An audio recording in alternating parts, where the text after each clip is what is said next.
पहली रात ही शौहर ने 5 जुल्म कर डाले। ये बिल्कुल सच्ची कहानी है, बच्चे इस कहानी से दूर रहे। मेरा नाम एमन है, मैं एक गरीब घराने में ताल्लुक रखती हूँ। ये मेरी जिंदगी की आप बीती है। मैं ट्रेन में बैठी अपनी मंजिल की तरफ रवा दवा हूँ। रात का पहर है। मैंने अपना चेहरा सियाह चादर में लिपेटा हुआ है, इस खौफ से कि कोई मुझे पहचान ना ले, कहीं किसी को पता ना चल जाए कि मैं एक बहुत बड़ी जंग करके अपने घर से निकली हूँ। मैं डर रही हूँ, मगर यहाँ पर बैठा कोई भी इंसान यही नहीं जानता कि मैंने क्या किया है। मैं अपने ख्यालों में गुम थी कि ट्रेन की मुझसे टिकट तलब की गई। मैंने बेबस होकर उसकी तरफ देखा। मेरे पास टिकट नहीं था। जो गुनाह करके निकली थी, मुझे खौफ था कि कहीं कोई मुझे देख ना ले, कहीं किसी को मालूम ना हो जाए कि मैंने क्या जुर्म किया है। मेरे पास पैसे तो थे, मगर टिकट खरीदने का वक्त नहीं था। मैंने अपना चेहरा निकाब में ढांपा हुआ था और सिर्फ मेरी आंखें नजर आ रही थी। न जाने उस शख्स को मुझ पर क्या तरस आ गया कि वो मुझे छोड़कर आगे की तरफ बढ़ गया। मुझे ऐसा लग रहा था कि आज उसने नेकी करने की खातिर ऐसा किया था, या शायद वो भी मेरी तरह किसी मुसीबत में घिरा हुआ था, इसलिए मेरी परेशानी भांपते हुए मुझ पर रहम किया। वो आगे बढ़ा तो मैंने खुदा का शुक्र अदा किया। एक मुसीबत तो टल गई, लेकिन अभी एक बहुत बड़ी आजमाइश मेरी मुंतजिर थी। मैं जहाँ जा रही थी वहां मैं कैसे अपनी सफाई दूंगी? क्या कोई मेरी बात पर यकीन करेगा? क्या कोई इस जुर्म को माफ कर देगा जो मुझसे आज सरजर्द हुआ है, या एक बार फिर मुझे बेमौल कर दिया जाएगा? मेरे साथ क्या हुआ और मैंने क्या किया? मैं बिखर के एक छोटे से घर में रहती थी। मेरे माँ बाप ज्यादा अमीर नहीं थे। मेरे अब्बू स्कूल में टीचर थे। मेरी शादी का वक्त आया तो मेरा रिश्ता मेरे दूर के रिश्तेदारों में हो गया। वो लड़का गांव में रहता, उसकी अपनी जमीनें बहुत सारी थी। मेरे जैसा पढ़ा लिखा भी नहीं था। मैं उसके मुकाबले में ज्यादा हसीन थी। वो बस ठीक ही था। हमारे यहाँ खानदान से बाहर शादी नहीं होती थी। मेरे लिए कोई और रास्ता नहीं था, इसलिए मेरी शादी साकिब से हो गई। शादी की पहली रात ही मुझे साकिब के मिजाज का अंदाजा हो गया। मुझे वो थोड़े सख्त मिजाज के लगे थे।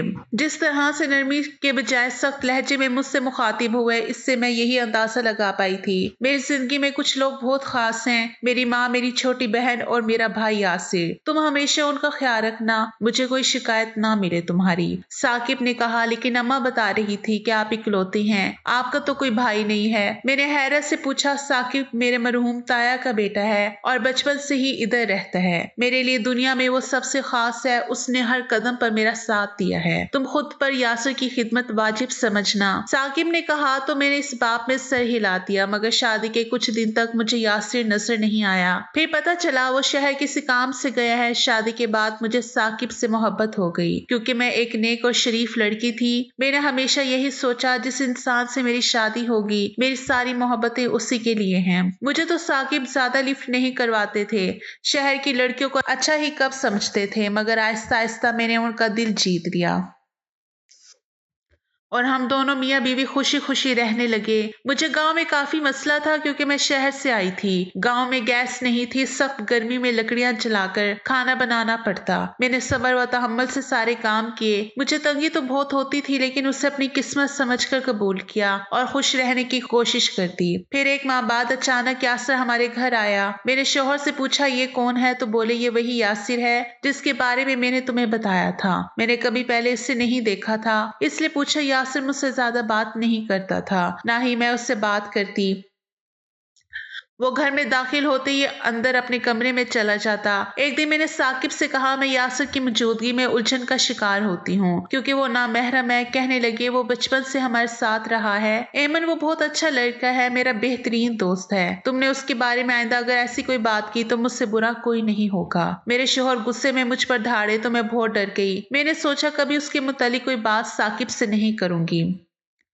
उसके बाद मैं मोहतात हो गई। वो मुझे किसी काम का ना कहता। एक दिन वो अपने कपड़े खुद इस्त्री कर रहा था तो साकिब ने देख लिया। उन्होंने मुझे डांटा, क्योंकि यासिर के कपड़े इस्त्री करना मेरी जिम्मेदारी थी। मैं डर गई। मैंने यासिर से कपड़े ले लिए और इस्त्री करना शुरू किए। इस्त्री के बाद मैंने कपड़े उसकी तरफ बढ़ाए तो उसने मेरा हाथ छूने की कोशिश की। मेरा ये वहम था या कुछ और, क्योंकि मुझे लगा था कि उसका हाथ मेरे हाथ से लगा है, बल्कि उसने जानबूझकर यह हरकत की है। अब मैं अपने शोहर से भी उसकी शिकायत नहीं कर सकती। सकती थी। इसके खिलाफ वो कुछ सुनने को तैयार नहीं था। मैं खुद को सारा दिन कमरे में बंद रखती उसकी वजह से, मगर काम के लिए मुझे निकलना ही पड़ता। मेरी सास भी उसकी गर्विदा थी। घर में कोई भी उसके बारे में कुछ सुनने को तैयार नहीं था। एक दिन मैंने शोहर से कहा कि हम अपना घर अलग बना लेते हैं। कहने लगे, तुम शहर की लड़कियां होती ही ऐसी हो, बेटे को माँ बाप से जुदा करने की कोशिश करती हो। ये सुनकर मैं चुप हो गई। दिन गुजरते गए। एक रात मुझे महसूस हुआ जैसे कोई दीवार पर लांग कर घर के अंदर आया है। छलांग लगाने की आवाज और दीवार से नीचे गिरने की जैसी आवाज आई तो मेरे शोहर बाहर निकले। टॉर्च उठाकर देखा मगर कोई नजर नहीं आया। किसी के कदमों के निशान थे। फिर दूसरे तीसरे दिन ऐसा ही हुआ। साकिब और यासिर ढूंढ ढूंढ कर थक गए मगर कोई नहीं मिला। फिर कुछ दिनों के बाद ये सिलसिला बंद हो गया। एक दिन मुझे हाजत हुई तो मैं उठकर बाथरूम की तरफ गई। मैं डरती डरती बाहर निकल रही थी। मैं बाहर निकली तो देखा यासिर के कमरे में मोमबत्ती जल रही थी और खिड़की खुली हुई थी। दरवाजा भी खुला था। वो चारपाई पर लेटा मोबाइल पर मसरूफ दिखाई दिया। दरवाजे खुलने की आवाज पर उसने निगाहें उठाकर देखा। हम दोनों की आंखें दो चार हुई तो मैं मजीद खौफजदा हो गई। मैं जल्दी से वहां से गुजर गई। मैं जब बाथरूम से बाहर निकली तो अपने कमरे में मौजूद था। मैं जल्दी से अपने कमरे में गई मगर मैं बहुत खौफजदा थी। शोहर ने पूछा तो मैंने बताया कि रात डर गई थी। अगला सारा दिन यासिर घर पर नहीं था। वो रात को घर आया। मेरे शोहर को अकेले में बुलाकर कहा कि इसने मुझे कल रात किसी गैर मर्द के साथ देखा है और वो पैरों के निशान भी जरूर इसी गैर मर्द के होंगे। साकिब ने यासिर से कहा कि कोई गैर मर्द रोज तुम्हारी बीवी से मिलने आता है क्योंकि रोज सी दीवार पर लांघने की आवाज आती है। ये सुनकर मैं हैरत सता रह गई। सोच भी ना सकती थी कि यासिर मुझ पर इतना बड़ा इल्जाम लगाएगा। मेरे शोहर ने मुझसे पूछा, क्या ये सच है? मैंने साफ कह दिया कि ये मुझ पर इल्जाम लगा रहा है। फिर यासिर ने कहा, क्या कल रात ये बाहर नहीं निकली थी? यासिर की बात सुनकर मैं रोने लगी। मैंने कहा, मैं तो बाथरूम में गई थी। फिर मेरे शौहर ने भी कहा कि मैंने भी तुम्हें रात को कमरे से बाहर जाते कई बार देखा है। उनकी बात सुनकर मेरे पैरों तले से जमीन निकल गई। मैंने कहा, साकिब क्या आपको मुझ पर यकीन नहीं है? मैंने उनका गिरबान पकड़कर झंझोरा। मैं पागलों की तरह चला रही थी। नहीं यासिर, झूठ नहीं बोल सकता। उसने तुम्हें देखा है गैर मर्द के साथ। उसे क्या जरूरत है झूठ बोलने की? मैंने अभी देखा है रोजाना दीवार पर लांघने की आवाज आती है और किसी के कदमों के निशान भी दीवार के पास ही मिलते हैं। तुम शहर की लड़की पर कोई भरोसा नहीं। साकिब ने मुझे एक झटके से नीचे धक्का दिया और मैं जमीन पर गिर गई। मेरी आंखों के सामने अंधेरा छाने लगा। मैं अभी सही तरह संभली नहीं थी कि साकिब ने लातों और घूसों से मुझे मारना शुरू कर दिया। वो गुस्से से पागल हो रहा था। उसकी आंखें सुर्ख हो रही थी। वो मेरी किसी बात पर यकीन करने को तैयार नहीं था। उसने मुझे जानवर समझकर मारा कि यासिर ने उसे रोक लिया। कमरे में उसके अलावा कोई नहीं था। मेरे सास ससुर सो चुके थे। इसके शहर का ही कोई आशिक होगा जो रोज इससे मिलने आता है, यासिर ने एक बार फिर कहा और वो कहता जा रहा था। मगर मैं निढाल नीचे पड़ी सब सुन रही थी। मेरे सर पर जैसे आसमान गिर गया था। एक लम्हे में मेरी दुनिया लुट गई थी। मैं रोते हुए सोच रही थी कि मैं अपने घर वालों को क्या जवाब दूंगी। यासिर, खुदा का खौफ करो। मुझ में और इतनी हिम्मत नहीं है। खुदा के लिए इतनी तोहमत मत लगाओ। मैंने बामुश्किल आवाज निकाल कर कहा। मैं सदमे से बोल नहीं पा रही थी और दर्द से करा रही थी। ये मत समझना कि मैं तुम्हें और तुम्हारे आशिक को आजाद छोड़ दूंगा। मैं अभी तुम्हें जान से मार दूंगा। क्या समझती हो तुम? धोखा दोगी मुझे, मेरी इज्जत से खेलोगी, मैं तुम्हें जिंदा छोड़ूंगा तब ना। साकिब ने कहा और मैं जैसी बेजान पड़ गई थी। मुझे जान से मारने से पहले मेरी बेगुनाही को तो साबित करो, फिर बेशक मार देना। मगर साकिब ने मेरी एक ना सुनी, मुझे तलाक दे दी। तलाक के अल्फाज थे या पिघला हुआ शीशा। मुझे अपने समातों पर यकीन नहीं आ रहा था। वो दोनों मुझे घसीटते हुए घर से बाहर ले गए। मुझे कहा कि अगर आवाज निकाली तो गला ही दुबा देंगे। अंधेरी रात में मुझे दरिया के किनारे ले आए। मेरे लिए ये रात किसी क़यामत से कम नहीं थी। मुझे दरिया के किनारे घसीटा जा रहा था। ये एक लंबा सफर था जो खत्म नहीं हो रहा था। मैंने चप्पल भी नहीं पहनी थी। जगह जगह पाँव में जख्म लग रहे थे। तवील मुसाफत के बाद दरिया का किनारा आ गया। साकिब ने मेरे ही दुपट्टे से मेरा फंदा बनाना चाहा। मैंने कहा, मुझ पर रहम करो, जान से मत मारो।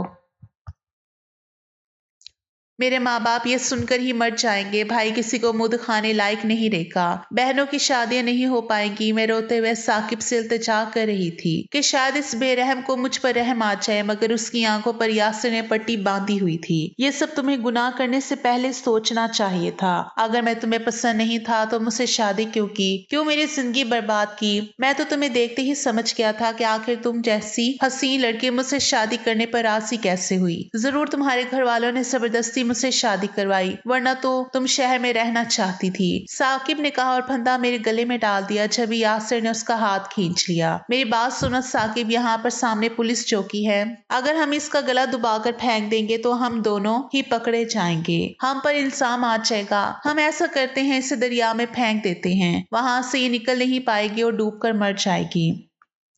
सब समझेंगे कि उसने खुदकुशी कर ली है, हमारे गांव वालों को तो हम बता देंगे कि हमने इसे बदकारी करते हुए पकड़ा है, मगर हमें पुलिस से भी तो बचना है। यासिर की बात सुनकर साकिब ने हाँ में सर हिलाया।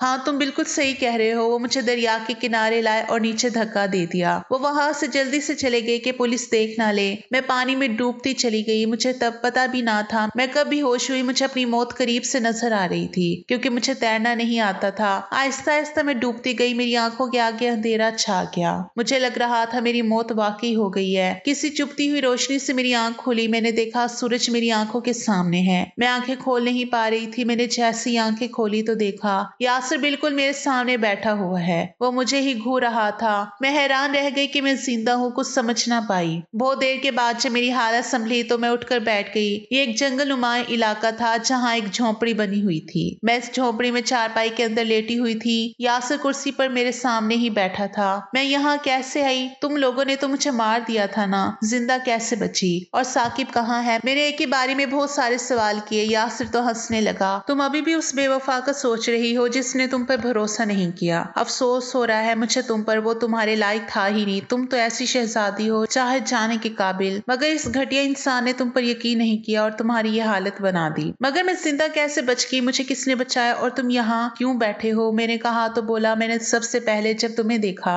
तो मुझे तुमसे मोहब्बत हो गई। मैं तो तुम पर आशिक हो गया। समझ में नहीं आ रहा था कि तुम्हें साकिब से जुदा कैसे करूं। इसी वजह से मैंने काफी प्लानिंग की। रोज मैं ही दीवार से छलांग लगाता कि साकिब को शक हो जाए, फिर अनजान बन जाता। मैं इंतजार में होता कि तुम्हें कमरे से बाहर जाता देखूं। मैंने जानबूझकर तुम पर इल्जाम लगाया कि साकिब तुम्हें तलाक दे दे, तुम्हें अपना बनाने का। मेरे पास इसके अलावा और कोई रास्ता नहीं था। जब तुम्हें पानी में फेंका तो नीचे एक आदमी खड़ा कर दिया था। मैंने उसे पैसे दे दिए थे कि जैसे ही मैं तुम्हें फेंकूं वो तुम्हें गोता लगाकर वहां से जिंदा निकाल ले। वो तैरने में माहिर था। मैंने तुम्हें जिंदा निकाल लिया। अब तुम सिर्फ और सिर्फ मेरी हो। हम दोनों निकाह करेंगे और यहाँ से दूर चले जाएंगे जहाँ मैं सारी दुनिया की खुशियां तुम्हारे कदमों में लाकर फेंकूंगा। मैं तुम्हारा बन जाऊंगा, तुम मेरी बीवी बन जाओ। यासिर ने कहा तो मैं गुस्से से उठी और जाने लगी, मगर वो मुझे निकाह पर आमादा करने लगा। मेरे लिए वहां से निकलने की कोई राह नहीं थी। उसने कहा तुम्हारे हक में यही बेहतर है कि तुम निकाह के लिए राजी हो जाओ। मैं समझ गई कि अब इसके अलावा कोई चारा नहीं है। मैंने फौरन निकाह के लिए हामी भर ली। वो जल्द ही निकाह खां को लेकर आ गया। यूं इद्दत गुजारे बिना ही उसने मुझे निकाह में ले लिया। फिर वो मुझे किसी दूसरे शहर ले आया। बहुत दूर एक छोटा सा घर था। निकाह के बाद जब वो मेरे पास आया तो रो रो कर मेरी आंखें खुश्क हो चुकी थी। दिल में कोई तासुर, कोई जज्बा बाकी नहीं रहा था। दिल चाहता था कि यह रूसी जोड़ा पहनने से पहले मैं कफन पहन लूं, मगर अब भी मैं किसी जिंदा लाश से कम नहीं थी। मुझे उसकी कुर्बत से कराहत महसूस हो रही थी। कितना गिड़गड़ाई थी मैं उसके आगे। क्यों तुम इस कदर संगदिल हो गए हो? मेरे बच्चे को तुमने मार डाला, भरी दुनिया में मुझे रुसवा कर दिया और फिर बगैर इद्दत के मुझसे निकाह भी कर लिया। ये निकाह नहीं, ये सरासर गुनाह है। खुदा तुम्हें इन गुनाहों के लिए कभी माफ नहीं करेगा। उस वक्त मुझे लगा दुनिया की सारी बुराइयां एक तरफ और ये एक तरफ, मगर इस पर किसी बात का कोई असर ना हुआ। वो मेरा आशिक बना, मेरे आगे पीछे फिरता। मैंने भी खुश रहने की भरपूर अदाकारी की ताकि उसे किसी किस्म का शक ना हो। मैंने उसे दिखाया कि मैं भी उससे मोहब्बत करने लगी हूँ। वो समझता था कि उसने मुझे साइज देकर खरीद लिया है, मगर मैं उससे शदीद नफरत करती थी। उसने मेरा घर खराब किया, मेरे खानदान को बर्बाद किया, मेरे बुरे बाप का नहीं सोचा। ऐसे इंसान से मैं कैसे मोहब्बत करती। फिर एक दिन मैं बाजार गई, जब वो घर पर नहीं था। मैंने चूहे मारने वाली दवा खरीदी। ऐसी बहुत सी दवाइयां खरीदी जिनसे आराम से एक जहर बन जाए। जब वो घर आया मैंने बहुत अच्छा खाना बनाया। मैंने कहा आज मैं एक एक निवाला तुम्हें अपने हाथों से खिलाऊंगी। वो तो पहले ही मेरी इन अदाओं पर आशिक था। मैंने भी उसे अपने हाथों से खाना खिलाना शुरू कर दिया, यहाँ तक कि उसने सारा खाना खा लिया। जैसे जैसे वक्त गुजरा उसने पेट दर्द की शिकायत की। कहने लगा मेरी हालत खराब है, मुझे डॉक्टर के पास ले जाओ। वो बेसुध बिस्तर पर पड़ गया। वो उठ भी नहीं सकता था। फिर उसकी आवाज से निकलना भी बंद हो गई। वो सिर्फ हाथ पांव हिलाता जा रहा था। वो तड़प रहा था। मैं खड़ी तमाशा देख रही थी। उसी हालत में देखकर मुझे बहुत खुशी महसूस हुई। उसकी आंखें बाहर निकलने को थी। फटी फटी निगाहों से वो मेरी तरफ देख रहा था, मगर कुछ कह नहीं पा रहा था। फिर आहिस्ता आहिस्ता उसने हाथ पांव मारना बंद किया और बेसुध होकर गिर गिर पड़ा। उसे बिना कफन के वहां छोड़कर भाग गई। वो इस लायक था भी नहीं कि उसे जमीन पनाह दे। घर में जितना पैसा और जेवर था मैं उठाकर माँ बाप के घर आ गई। सारा रास्ता मैं डरती रही क्योंकि पहली बार तन्हा सफर कर रही थी। मैंने चेहरे पर निकाब पहन रखा था जबकि खुद को सियाह शॉल में ढांप रखा था। लंबा सफर तय करने के बाद मैं अपने माँ बाप के पास पहुंची। वो मुझे देखकर हैरत ज़दा हुए, मुझे गले लगाकर रोने लगे। फिर मैंने सारा हवाल बताया तो उन्होंने भी मुझे कहा कि जब मेरी मौत की खबर मिली थी तो उन्होंने साकिब के लगाए गए इल्जाम का बिल्कुल यकीन नहीं किया था। मेरे घर वालों ने मुझ पर इतबार किया। मैं जब सारा किस्सा वालिदैन को सुना रही थी तो मेरे भाई का दोस्त जो कि हमारा पड़ोसी भी था वो वही मौजूद था। उसका नाम अली था। अली ने मेरी हालत देखी तो उसे मुझे पर तरस आ गया। उसके वालिदैन नहीं थे, वो तना रहता था। कुछ दिन बाद अली ने मेरे से रिश्ता मांगा। यूं एक बार फिर मेरी जिंदगी बदल गई। मुझे अली जैसा हम सफर मिला। अली ने मुझे अपनी जिंदगी में इतनी मोहब्बत दी कि मैं अपने पिछले सारे गम भूल गई थी। अब अल्लाह से दुआ करती हूँ कि खुदा अली का साया मुझ पर सलामत रखे।